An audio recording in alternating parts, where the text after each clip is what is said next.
आज फागुन मास की कृष्ण पक्ष की विजया नामक एकादशी का पूरा चित्रण सुनेंगे। धर्मराज युधिष्ठिर ने भगवान कृष्ण से एक बार पूछा था, हे जनार्दन, आप मुझे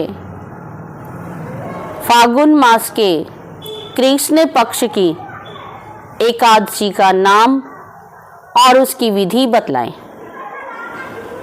तब भगवान कृष्ण ने कहा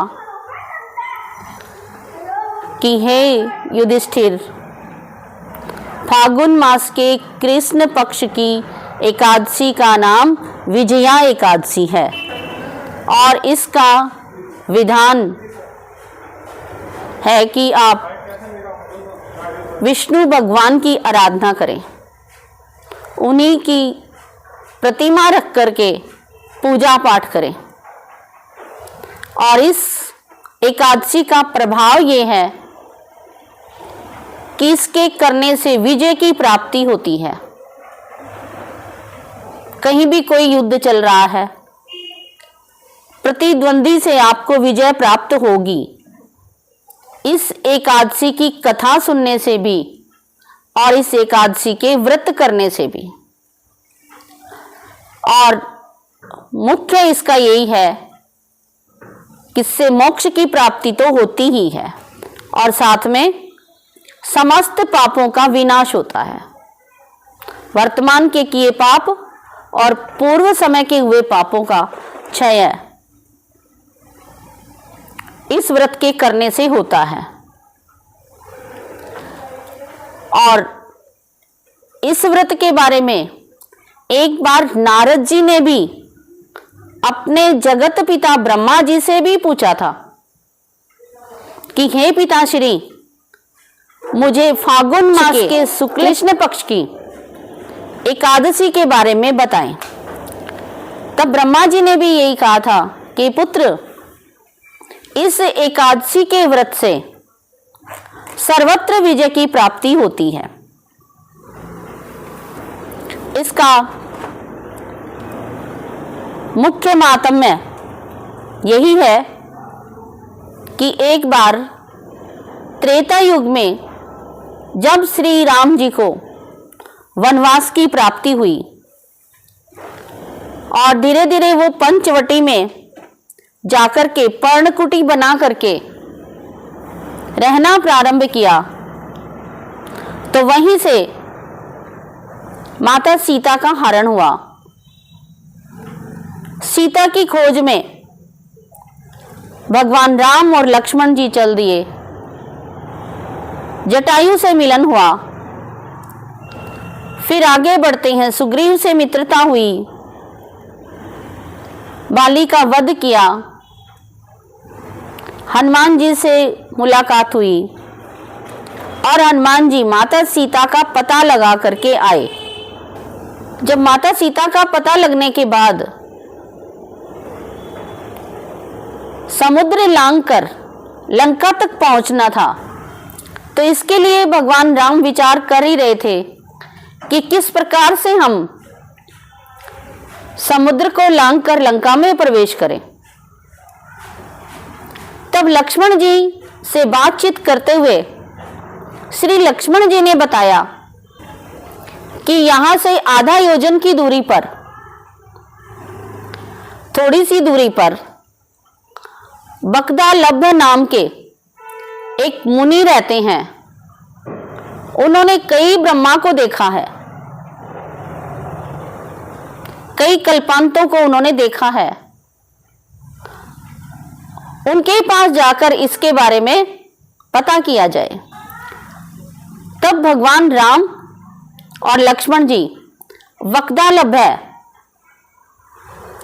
ऋषि के आश्रम पर पहुंचते हैं और उनसे प्रार्थना करते हैं, पूछते हैं कि किस प्रकार से हम समुद्र को लांघें और विजय प्राप्त करें। तब बगदालभ नाम के मुनि ने भगवान राम को बताया कि हे राम, फागुन मास में एक एकादशी आती है कृष्ण पक्ष की। तो कृष्ण पक्ष में जो एकादशी है उसका नाम विजया एकादशी है। अगर आप सेनापतियों सहित इस एकादशी के व्रत को करते हो और इसके माहात्म्य को सुनते हो तो मात्र समुद्र लंघन ही नहीं, आपकी विजय भी निश्चित है। तो इस प्रकार से भगवान राम जी ने भी इस व्रत को किया था, जिसका नाम विजया एकादशी है।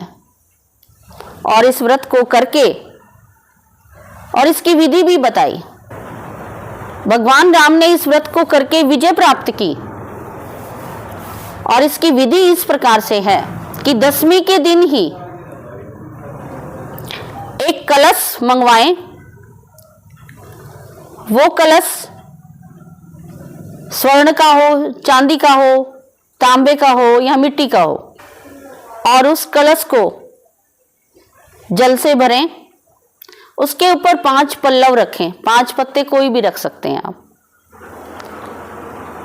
और नीचे अच्छी तरह गाय के गोबर से लिपाई करें स्थान की। और सतनजा मंगवाएं। 7 प्रकार के अनाज हों, उनके ऊपर उस कलश को रखें। और वहीं पर विष्णु भगवान की प्रतिमा भी रखें और पूजन करें, जागरण करें। व्रत की विधि के अनुसार आप भोजन ग्रहण करें, फल या फलाहार आप ग्रहण करें। और अगले दिन प्रातःकाल वो कलश दक्षिणा सहित किसी ब्राह्मण को प्रदान करें। इस प्रकार विधि पूर्वक अगर ये व्रत किया जाए तो निश्चय ही विजय की प्राप्ति होती है। भगवान राम भले ही विष्णु के अवतार थे, फिर भी उन्होंने मानव मात्र को ये शिक्षा देने के लिए इस व्रत को किया था। ब्रह्मा जी बताते हैं नारद जी को कि हे नारद, इस एकादशी का जो व्रत करता है वाजपेय यज्ञ के फल के समान है। हजारों गाय देने के बराबर ये फल है। तो इस व्रत को और इस विधि के अनुसार जो भी इस व्रत को करता है उसकी दैत्यों पर विजय अवश्य ही प्राप्त होती है। अगर आसुरी प्रवृत्तियां आप पर हावी हैं तो ये व्रत अवश्य ही करना चाहिए, बहुत ही सुंदर फल देने वाला है।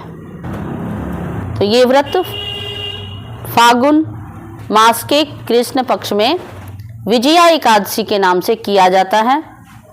और इसके करने से सभी प्रकार की मनोकामनाओं की पूर्ति होती है, हर क्षेत्र में विजय प्राप्त होती है। तो इस विजया एकादशी को जो भी भक्तजन सुनेंगे,